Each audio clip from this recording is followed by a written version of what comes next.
how to transfer Google Play Games data to Game Center.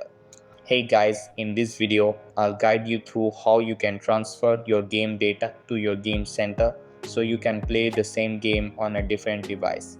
Alright, so let's begin.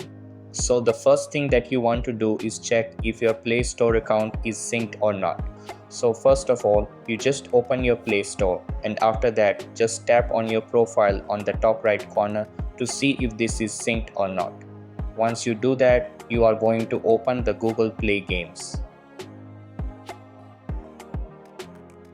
And after your Play Games is open, just tap on the top right corner, the three dots, then tap on the settings menu.